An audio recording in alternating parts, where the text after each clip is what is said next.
Greetings, I am Tom Earl, and this is my year of expression. Today, I want to pay tribute, to honor, to give testimony to one of the most amazing people to ever walk this earth, the people's champ, Muhammad Ali. I want to encourage us to not let this just become a trend, right, or a trending thing, or people are trying to tell Muhammad Ali's story for him rather than letting Muhammad Ali and the people closest to him share about his life. You see people trying to put Muhammad Ali in this whitewashed box, right? Media outlets sharing the story. And when we let other people control the telling of someone's story, especially those who don't have our best interests at heart, that's when we start to go down the path of negativity. Because when you learn from amazing people like Muhammad Ali, you get gems and insights and tools on how to live an amazing life. So I want to encourage you, one great place to start is to pick up this book, right? Learn from Muhammad Ali's own words, right? Learn from him what his life was like. And you're going to learn some amazing things, right? Muhammad Ali was a deeply spiritual human being, as we see demonstrated throughout his life. And for me personally, I owe a great tribute, and thanks and gratitude to Muhammad Ali. He was the first Muslim I actually ever heard of in my life. I remember I was in 8th grade in Waterford, Wisconsin, a town of less than 5,000 people. And we saw in our history books of this guy named Muhammad Ali that challenged the government against the unjust war in Vietnam. And even then, as a young kid way out there, was like, wow, who is this guy? And it wasn't until college that I got to learn more and more about him. So, I wonder, would I have the courage to live the kind of life Muhammad Ali did? Right? If everything I'm working for, if when I finally achieved it, became the champ of the world, in my prime, if I was told, if I make this decision, if I stick to what I think is right, that I'll lose the ability to practice the craft and what really gives me joy, which for him was boxing, right?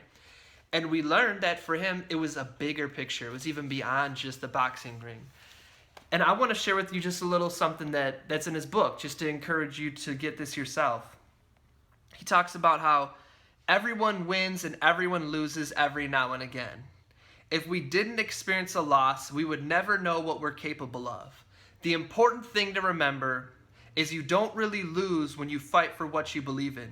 You lose when you fail to fight for what you care about. We see that throughout Muhammad Ali's life. You might have heard this story, but I'll share it. It's worth retelling. Where he was walking and he saw somebody was going to jump from a building and commit suicide.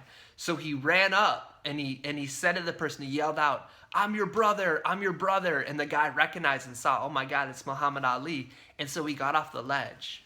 I heard another story the other day. One of my friends was telling me of how this guy was saying that he was broken down on the side of a road. His car was broken down and he didn't know what he was going to do.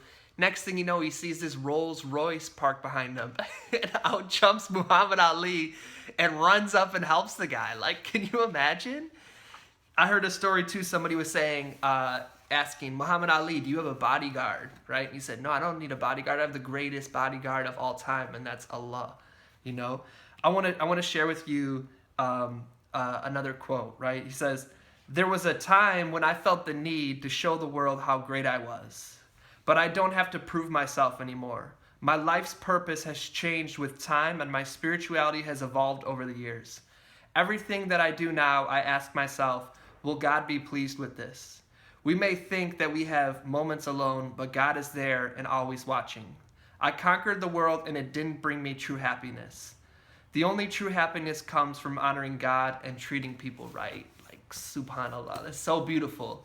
So I just want to encourage you to not let this just become something you like and share. Let's honor the legacy and the amazing courage that it took to live a life like Muhammad Ali did.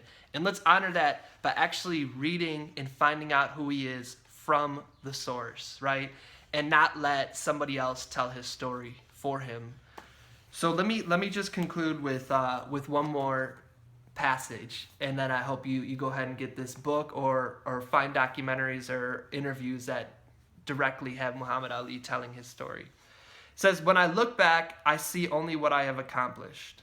The price I paid was nothing compared to what I gained. I lost the championship title. I lost 3.5 of my prime fighting years. I lost financial security and public acclaim, but I gained something greater by giving it all up. A title no man or government could ever take away. I was the people's champion." So I just, once again, just want to share and all the people around the world who are praying for Muhammad Ali and his family. We pray that he is granted paradise, and we all have the pleasure of seeing him one day. Thank you so much for listening. I want to wish you peace and blessings. Thank you.